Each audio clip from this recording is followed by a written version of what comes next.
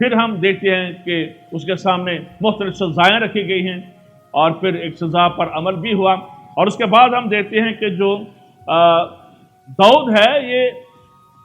یبوسی ارونا کا کھیت حاصل کرتا ہے،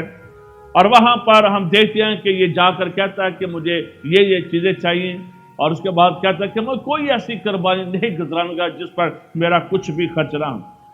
وہاں پر ہم دیکھتے ہیں کہ داؤد نے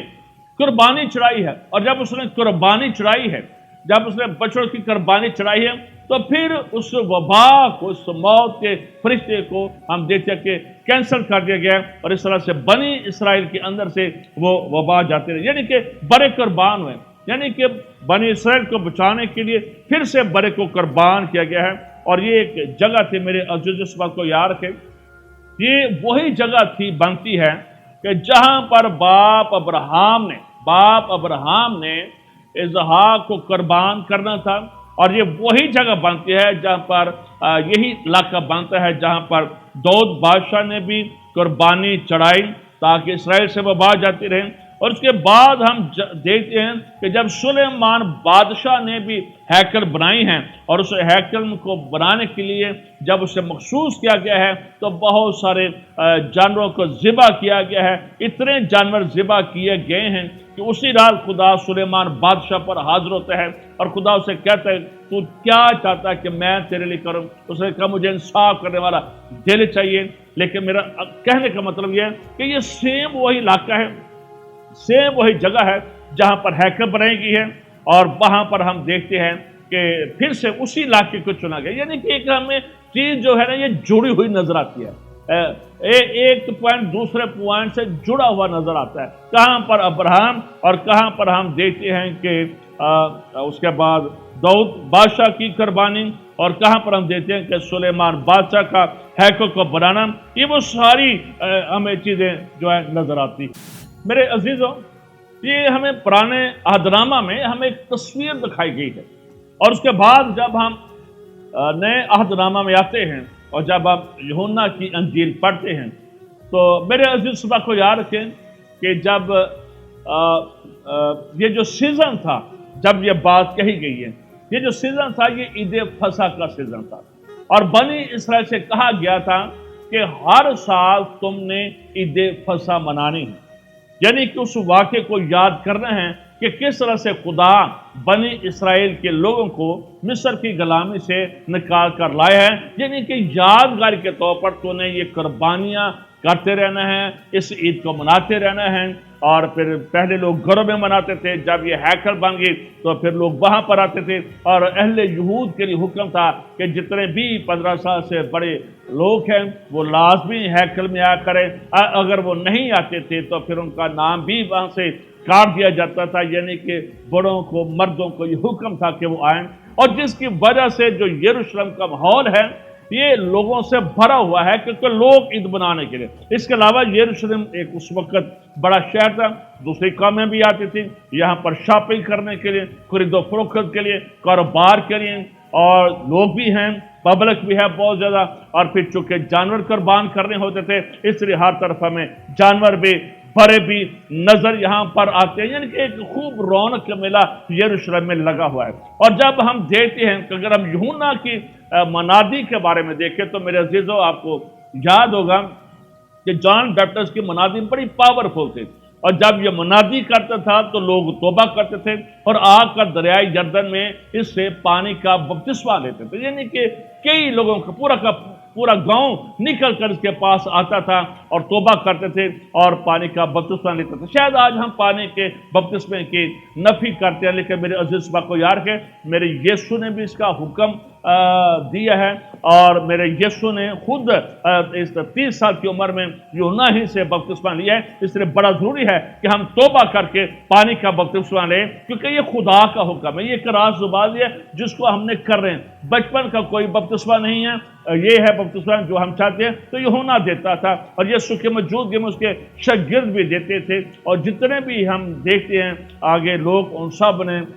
پانی کا بپتسمہ لیا۔ تو یعنی کہ یوحنا یہ ساری چیزیں کھا رہا تھا، لیکن کسی کے بارے میں اس نے یہ بات نہیں کہی، لیکن جب وہ یسوع مسیح کی اپنی طرف آتا ہوا دیکھتا ہے تو ہم دیکھتے ہیں کہ اسے یہ ریولیشن مل گیا کہ جو کوئی آ رہا ہے ہم دیکھتے ہیں اس کے بارے میں وہ بڑا ایکسائٹڈ ہے، بڑا خوش ہے، اور بڑی خوشی کے ساتھ اناؤنسمنٹ کرتا ہے کہ دیکھو خدا کا بڑا جو کہ جہاں کے گناہ اٹھا لیا جاتا ہے، دیکھو خدا کا بڑا۔ 2 بار اس نے کہا، خوش ہو کر کہا ہے، کیونکہ اسے یہ ریولیشن مل چکا تھا، اب وہ ریولیشن پورا ہو چکا تھا، اب وہ کلام پورا ہو چکا تھا جو زحاق نے سوال کیا تھا کہ بڑا کہاں پر ہے، اور اس کے باپ نے جواب دیا تھا کہ خدا آپ ہی سوکھنی قربانی کے لیے بڑا مہیا کرے گا۔ اور یوحنا کے پاس آ کر وہ ساری چیزیں مکمل ہو جاتی ہیں، اور جب یوحنا کو یہ سمجھ آ جاتی ہے تو یوحنا جو ہے یہ بڑے جوش کے ساتھ، یہ بڑے جذبے کے ساتھ، یہ بڑے لاؤڈلی لوگوں کو متوجہ کر، دیکھو دیکھو غور سے دیکھو، کوئی اسپیشل پرسن ہمارے بیچ میں آ گیا ہے، دیکھو خدا کا بڑا آ گیا ہے، خدا نے تمہارے لیے بڑا مہیا کر دیا ہے، خدا نے تمہارے لیے وہ بڑا مہیا کر دیا ہے۔ اب بار بار تمہیں بازاروں میں جانے کی ضرورت نہیں ہے، اب بار بار تمہیں قربانیاں دینے کی ضرورت نہیں، اب وہ بڑا آ گیا ہے جو تمہارے سارے گناہوں کو اٹھا لے جاتا ہے، اب وہ بڑا آ گیا ہے جو تمہارے ماضی کے گناہوں کو، جو تمہارے پریزنٹ کے گناہوں کو، جو تمہارے فیوچر کے گناہوں کو اٹھا سکتا ہے، یہ تمہاری گناہوں کی معافی کے لیے، قربان ہونے کے لیے، جان دینے کے لیے آ گیا ہے۔ اب تمہیں دکھ اٹھانے کی ضرورت نہیں ہے، اب تمہیں پریشان ہونے کی ضرورت نہیں ہے، اب اپنے خاندان کے پیچھے بڑا لینے کی ضرورت نہیں، کیونکہ خدا نے ساری دنیا کے لیے اپنا بیٹا مہیا کر دیا ہے، خدا نے ساری دنیا کے لیے اپنا بڑا مہیا کر دیا ہے۔ اس لیے خدا یہ کہہ رہا ہے کہ اس لیے یوحنا یہ کہتا ہے کہ دیکھو خدا کا بڑا جو جہاں کے گناہ اٹھا لیا جاتا ہے۔ ہاللویا، خدا کی تعریف ہو، اس کے بڑے کی تعریف ہو۔ آج میرے عزیز کو یاد رکھیں، آپ کو دکھ اٹھانے کی ضرورت نہیں ہے، کیونکہ جو بڑا آج سے 2000 سال پہلے خدا نے ہمیں دے دیا تھا وہ بڑا قربان ہو چکا تھا، اور جب ہم اس کی قربانی کو قبول کرتے ہیں، جب ہم اس کے کفارے کو قبول کرتے ہیں، آپ لعنتوں میں نہیں رہتے ہیں، آپ بدکرداری میں نہیں رہتے ہیں، آپ نشے میں نہیں رہتے ہیں۔ خدا کا بڑا ہی ہے جو ہمارے ہر طرح کے گناہوں سے چھٹکارا دیتا ہے، خدا کا بڑا ہی ہے جو ہمیں اپنے لہو سے پاک اور صاف کرتا ہے، خدا کا بڑا ہی ہے جو ہمیں آسمان کی بادشاہ میں داخل کرتا ہے، اور خدا کے بڑے ہی میں یہ قدرت پائی جاتی ہے، اس کے نام میں قدرت پائی جاتی ہے، اس کے خون میں میرے عزیزو قدرت پائی جاتی ہے۔ میرے عزیزو ونڈرفل، یہاں پر آ کر ہم اس ریولیشن کو پورا ہوتا ہوا دیکھتے ہیں۔ اس وقت بنی اسرائیل کے یہ حکم تھا کہ وہ خاندان کے پیچھے ایک برا لیتے تھے اور پھر اسے قربان کرتے تھے، اور میرے عزیز کو یاد رکھیں ان کے یہ حکم تھا کہ جو برا لیں وہ صحت مند ہو،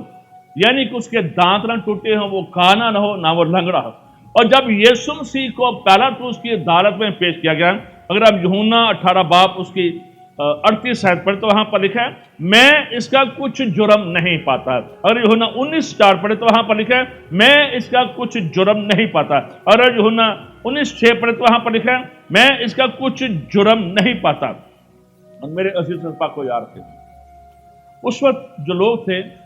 وہ اپنے بڑے کو وہ بھی گماتے پڑاتے تھے، اور یسوع مسیح کو صلیب اٹھا کر ان گلیوں میں گمایا اور پھرایا گیا۔ وہ ساری چیزیں جو ہمیں پرانے عہد نامے میں نظر آتی ہیں وہ یسوع مسیح میں پوری ہو رہی ہیں، اور اسی لیے خدا کا بندہ پولس رسول اس بات کو بیان کہ تم قیمت سے خریدے گئے ہیں۔ میرے عزیزو یہ آپ کے لیے خوشخبری ہے۔ آج کا یہ سیزن جب آپ کلام کو سنیں اور جب یہ کلام ختم ہے تو لازمی اپنی زندگی میں یسوع مسیح کو قبول کیجیے، لازمی اپنا دل اس کے لیے کھولے۔ آپ دیکھیں گے کہ جب خدا کا بڑا آپ کی زندگی میں آ جائے گا تو میرے عزیز بات کو یاد رکھیں آپ کی جو زندگی ہے یہ تبدیل ہو جائے گی۔ اس لیے یوحنا بار بار بڑی خوشی کے ساتھ وہ بیان کرتا ہے کہ دیکھو یہ وہ بڑا آ گیا ہے جو تمہاری موت کو، کیونکہ جن پر بڑے کا خون نہیں تھا، جن گھر پر وہاں پر موت ہے، اس لیے اب یوحنا روحانی طور پر کہہ رہا ہے کہ یہ وہ بڑا ہے جو تمہیں ہر طرح کی روحانی موت کو زندگی میں تبدیل کر سکتا ہے، یہ وہ بڑا ہے جو تمہیں وہاں کی بادشاہ میں داخل کرے گا۔ اور یوحنا نے یہی کہا کہ میں تو تمہیں پانی سے بپتسمہ دیتا ہوں، لیکن جو میرے بعد آنے والا بڑا ہے ہاللویا وہ تمہیں آگ سے بپتسمہ دے گا۔ اس لیے میرے عزیز ونڈرفل بڑی ایک زبردست ہم یہاں پر دیکھتے ہیں کہ بڑا ایک زبردست اناؤنسمنٹ ہے، اور وہ یہی وہ بڑا ہے جس نے کہا تھا آئے تھکے ماندو اور بوجھ سے دبے وہ لوگ سب میرے پاس آ رہے ہیں۔ یہی وہ بڑا ہے جو ہمارے بوجھوں کو اٹھا لیتا ہے۔ اس وقت بھی ہم دیکھتے ہیں کہ جو بڑا ہوتا تھا، ایک جس کو چھوڑ دیا جاتا، اس پر ہاتھ رکھے جاتے تھے، اس پر اس گناہوں کو رکھا جاتا تھا، لیکن یہ وہی بڑا ہے جس پر ہم جس کے سامنے ہم اپنے گناہوں کے اقرار کر سکتے ہیں، اور پھر وہ بڑا ہمارے گناہوں کو دور کر دیتا ہے۔ اس لیے میرے عزیز، خدا کا بندہ یوحنا اس بات کی گواہی دے رہا ہے، اب تمہیں فکر مند ہونے کی ضرورت نہیں ہے، اب پریشان ہونے کی ضرورت نہیں ہے، اب تمہاری بیماریوں کے لیے بھی ایک بڑا قربان ہونے کو آ گیا ہے، اور آج سے 2000 سال پہلے اس نے ہماری مشقتوں کو اٹھا لیا ہے، اس نے ہماری بیماریوں کو اٹھا لیا ہے، اس نے ہمارے گناہوں کو اٹھا لیا ہے۔ میرے عزیز، اس بات کو یاد رکھے، خدا کا بڑا آج سے 2000 سال پہلے آ چکا ہے۔ وہ ریولیشن، وہ مکاشفہ جو اظہار سے شروع ہوا تھا، جو ابراہیم سے شروع ہوا تھا، ہم یسوع کی صورت پہ اس سے پورا خطبہ دیکھتے ہیں۔ یہی خدا کے کلام کی سچائی ہے۔ اگر آپ دکھی ہیں، تکلیف پہ ہیں، خاندانی مسائل ہیں، پریشان ہیں، آپ کے ٹینشنیں ختم نہیں ہو رہی ہیں، خدا کے بڑے کو اپنی زندگی میں لے کر دیتے، وہ آپ کا سب کچھ تبدیل کر دے گا، آپ کی زندگی تبدیل کر دے گا، آپ کا اسٹیٹس تبدیل کر دے گا، اور آپ عام شخص نہیں رہیں گے، آپ خدا کے بیٹے اور بیٹیاں بن جائیں گے۔ خدا آپ سب کو بڑی برکت دے۔ آئیے دعا کرتے ہیں۔ خدا باپ، تیرے بندوں نے جو کلام سنا ہے، خدا کا منت کرتا ہوں کہ اگر کوئی گناہ کی حالت پہ ہیں، پریشان ہیں، دکھی ہے، بیمار ہے، اور اگر اس نے اپنا دل تیرے آگے کھولا ہے تو اس کی سن لے، اس پر رحم جاری کر دے، اس کی مراد پوری ہو۔ اس ٹی وی نیٹ پر سننے اور دیکھنے والوں پر تیری برکت ہو، مسیح یسوع کے نام سے، آمین۔